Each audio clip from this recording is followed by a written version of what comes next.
An anguished Israel says goodbye. Yitzhak Rabin lies in state as the Jewish state mourns his murder.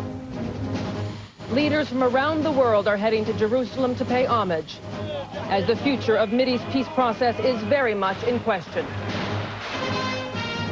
From NBC News, this is NBC Nightly News, reported by Giselle Fernandez.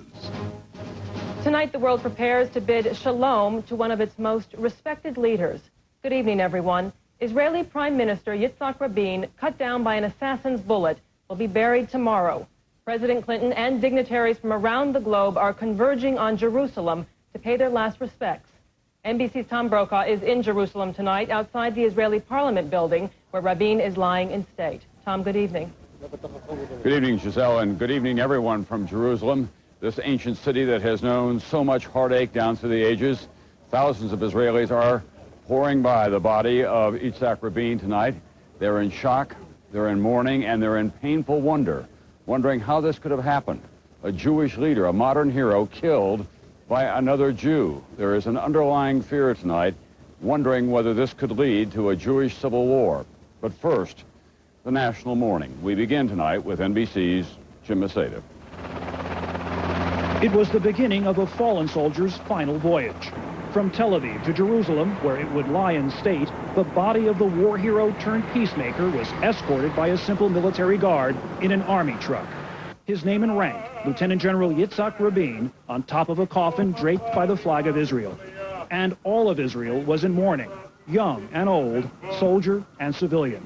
In shock, not only because the first Israeli leader since the creation of the state in 1948 had been assassinated, but that the assassin was a Jew. I don't know, it's quite frightening to think, but I hope we're going to continue in the same way we began, go on peace process. I hope the logic of the civilized people will overcome.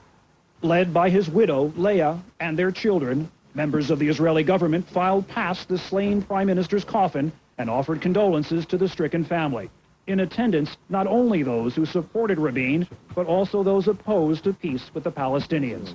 Today, grief seemed to transcend politics. I think that in a time like this, we should all be together, and we should be connected. Throughout the day, tens of thousands of Israelis paid their respects, racing for the future. We can't get over it yet. I mean, it's horrible, but we go on.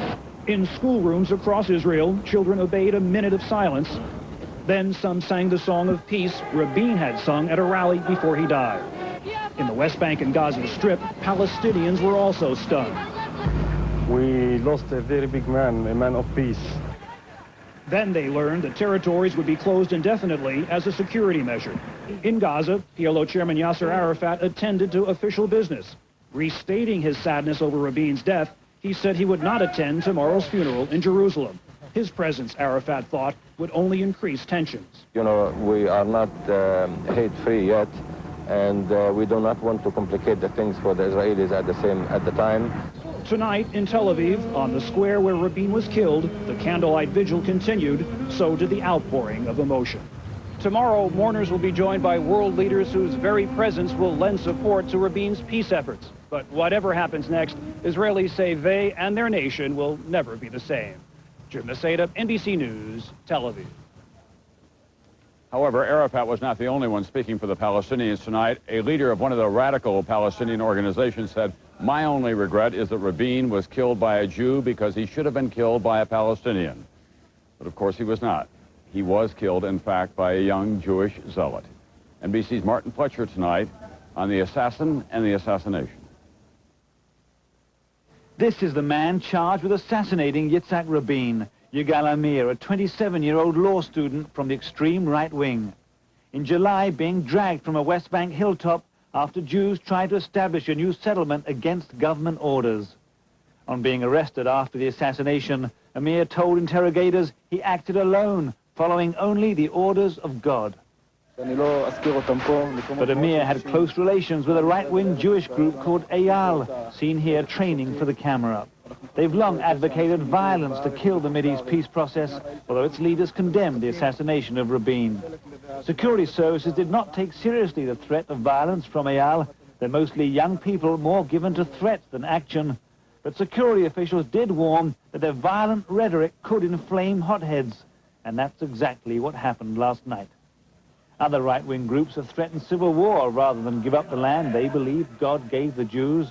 But still, officials believe the real threat comes from individuals, not groups. The people who are actually saying, who are actually getting carried away by the rhetoric, do not mean to kill, but others execute. Amir told interrogators that at yesterday's peace rally, he had intended to kill not only Rabin, but also Foreign Minister Shimon Peres. He changed his mind at the last minute when they left the stage separately, and he went for Rabin. Now Shimon Peres has become Israel's acting prime minister, and immediately Peres promised to follow in Rabin's footsteps. I'm sure that there is nothing else that we can do as human beings, as comrades, as friends, but to continue. Peres is seen as the father of the peace process, the visionary who began secret talks with the Palestinians. As acting prime minister, he's expected to push the peace process forward as fast as he can. The danger is that Peres could be as vulnerable as Rabin to a lone killer. Israel's security services have already begun an investigation into what went wrong, and they'll be under intense pressure to make sure no other prime minister is killed. Martin Fletcher, NBC News, Tel Aviv. Israelis are very proud of their democracy, and they love to argue every issue, large and small. But this debate over the attempt to find peace with the Palestinians has been unusually rancorous, even poisonous. Tonight, I spoke with the leader of the primary opposition party, the Likud, a very shaken Benjamin Netanyahu, who pledged to do all that he could to support the caretaker government. The necessary thing right now is to try to heal as much as we can this wound and bring the people together. I cannot accept that governments in Israel will be changed by an assassin's bullet. And therefore I said today that even though the procedure would now require Mr. Peres and myself to haggle about small parties forming a new coalition that I would compete with him, I said I want to have nothing of that. And in fact, Mr. Peres is free to form a government based on the primacy of the Labor Party as it was before Mr. Rabin's assassination. I think the important thing is, first of all, to have continuity of government, not because we don't have disagreements on policy and how to achieve a stable peace, but because we must have no disagreement on how we resolve our disagreements. Tonight, throughout Jerusalem, tens of thousands of police and military troops are taking up their positions to provide security for tomorrow's funeral at Mount Herzl.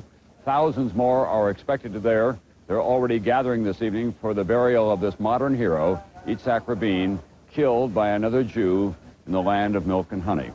Giselle, I'll be back later on NBC Nightly News tonight with the memories of one of his aides who was very close to him, a principal negotiator in the peace process. I'll see you later in the broadcast. All right, Tom, thank you very much. The composition of the U.S. delegation to the funeral is a strong illustration of how widely Yitzhak Rabin was respected. We'll hear from some of the American mourners when NBC Nightly News continues. As a formidable leader on the world stage for decades, Yitzhak Rabin forged strong friendships with his partners in the peace process. For many of America's leaders, Rabin's death brought personal sorrow. NBC's John Palmer reports. Before leaving for Israel, a somber President and Mrs. Clinton paid their respects at the Israeli embassy in Washington, signing the condolence book for Prime Minister Rabin.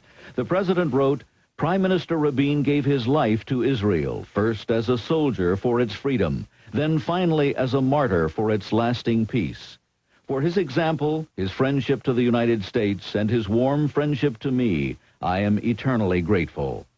The president wore an expression of deep sadness as he paused to gaze at a picture of Rabin. At dusk, the Clintons left Washington for Andrews Air Force Base to join a large American delegation traveling with them to Israel. Former Presidents Bush and Carter, former Secretaries of State Vance and Schultz, congressional leaders Dole and Gingrich, in all 39 members of Congress, 7 members of the cabinet, a delegation of Jewish community leaders and other invited guests, all traveling to Israel aboard 3 Air Force jetliners.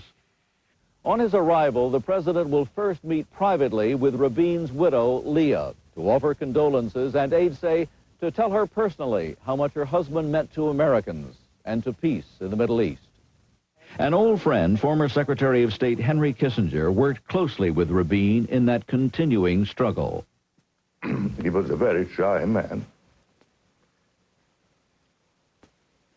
Not really a natural politician.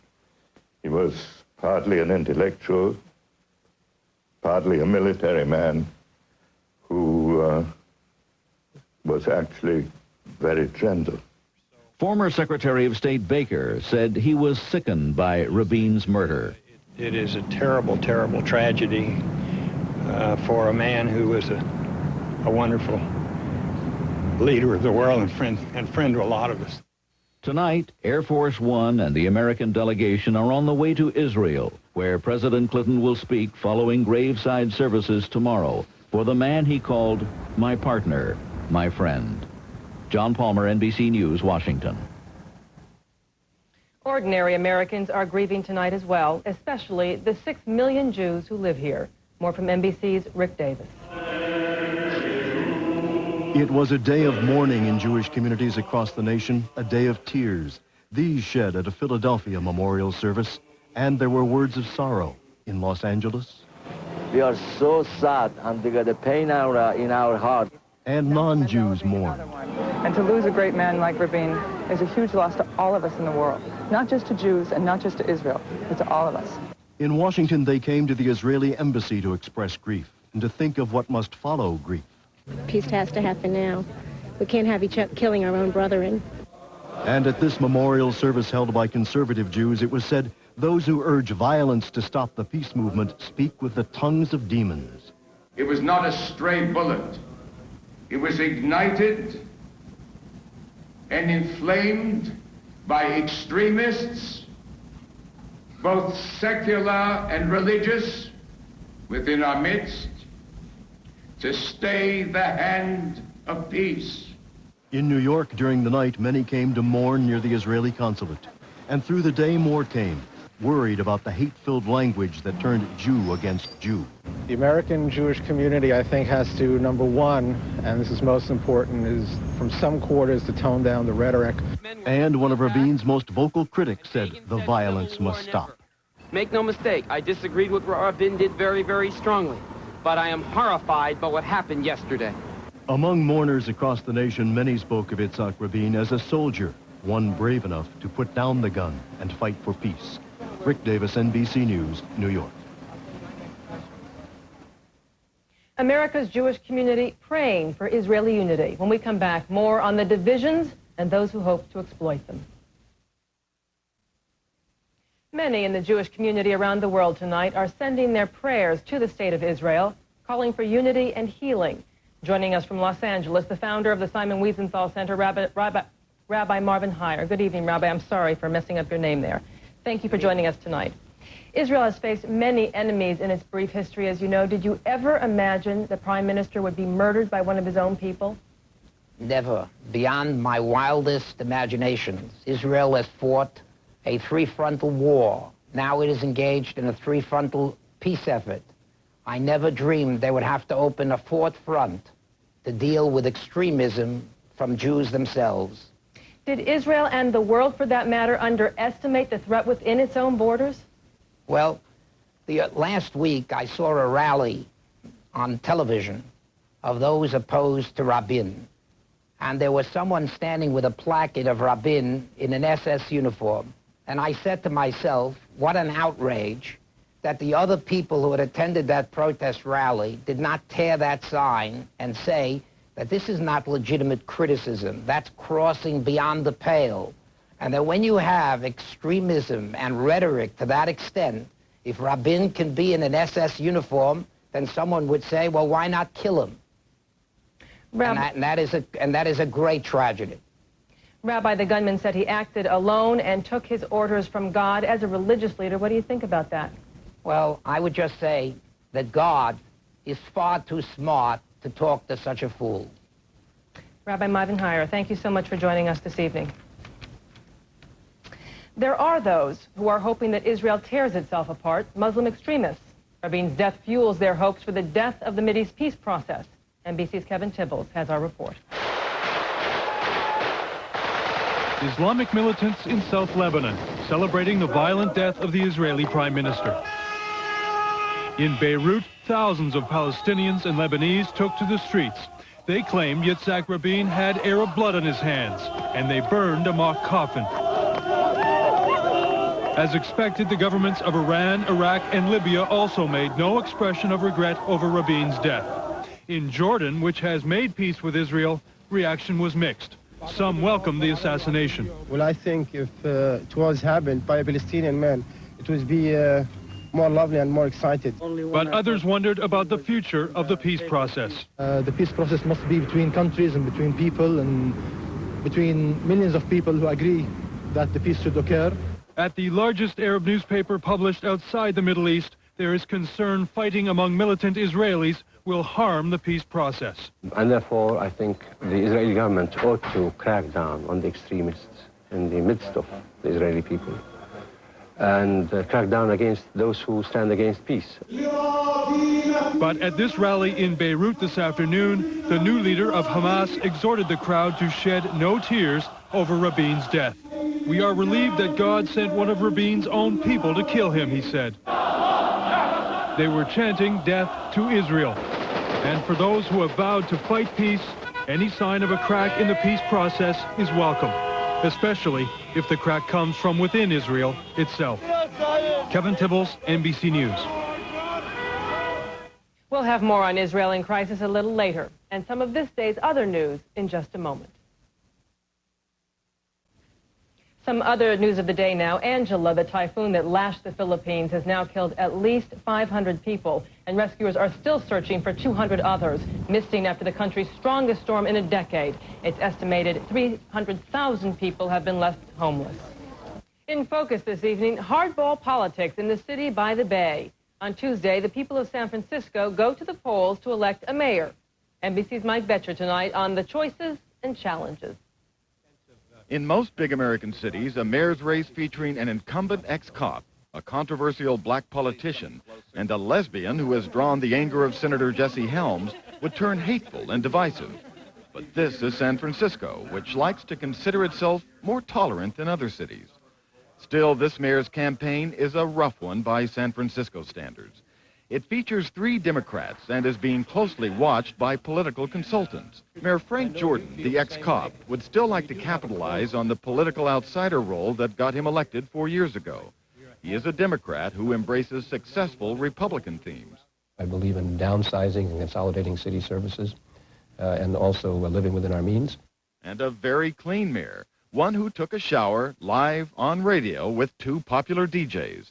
A political stunt that ran counter to his conservative image. But drawing the most attention in the race is Willie Brown, former Speaker of the California Assembly. One of the most powerful people in California politics, he is a deal maker. The art of the compromise means my advocacy and your advocacy has got to be merged to reach a consensus and reach an end result. The race has turned out to be a referendum so far on Willie Brown rather than on Frank Jordan. So with the two of them sort of beating each other up, Roberta Achtenberg has managed to come in the middle as kind of a calm voice of reason. Achtenberg was the highest-ranking openly gay political appointee in Washington, but she quit her job as Assistant Secretary of Housing and Urban Development, believing she could become mayor by using the L word, liberal. People want government to work again, and it's our obligation to prove that liberals can govern. But Achtenberg cannot count on the majority of San Francisco's sizable gay vote. This race is also about who can best run San Francisco in the new political reality, where big cities are going to be getting a lot less help from Washington. San Francisco, one of America's prettiest cities, faces the same ugly problems of other urban areas: crime, homelessness, and less federal support. Other candidates will be watching to see which trait triumphs: fiscal conservatism, compassionate liberalism, or pure, raw deal-making. Mike Betcher, NBC News, San Francisco. When NBC Nightly News continues in a moment, coping with grief in Israel, the aftermath of an assassination. Tom Brokaw in Jerusalem, we are hearing a lot tonight about the similarities between the Rabin assassination and the murder of John F. Kennedy. Waves of questions going through here, this tiny country. How could it happen to Israel? How could a Jewish leader be killed by a Jew, especially someone like Yitzhak Rabin, a painfully shy man, but no one gave more to his country or to his time. He was a soldier and a military leader, twice the prime minister, the bold architect of peace. Tonight I spoke with one of his closest aides, Uri Savir, who has been a lead negotiator for the Israelis in those long secret negotiations with the Palestinians, and he remembered Rabin's final hours. You know, it was, in a way, strange. Rabin was an introvert. He was shy. He rarely expressed emotion. And I wasn't standing too far away, and you could see something we rarely saw in him. A very happy Yitzhak Rabin. His policy was so beautifully backed by our artistic community, by the business community, and by 100 or 200,000 of Israelis who came to sing a song with him.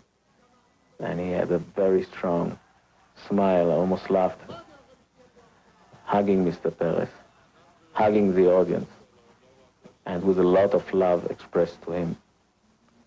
And this may have been the most beautiful moments of his life, just seconds before it came to an end. Tonight, Yitzhak Rabin is dead. The soul of Israel has a gaping hole in it, and this country, which has known so much tragedy and so much joy, now faces grief and uncertainty. Giselle. Thank you very much, Tom. Tom in Jerusalem tonight. NBC News coverage of the Rabin funeral begins tomorrow morning on a special edition of the Today Show at 7 Eastern Time, 4 a.m. Pacific, with Tom Brokaw in Israel, joining Bryant Gumbel and Katie Couric here in New York. And that's Nightly News for this Sunday. I'm Giselle Fernandez for Tom Brokaw and the NBC News team. Good night, everyone.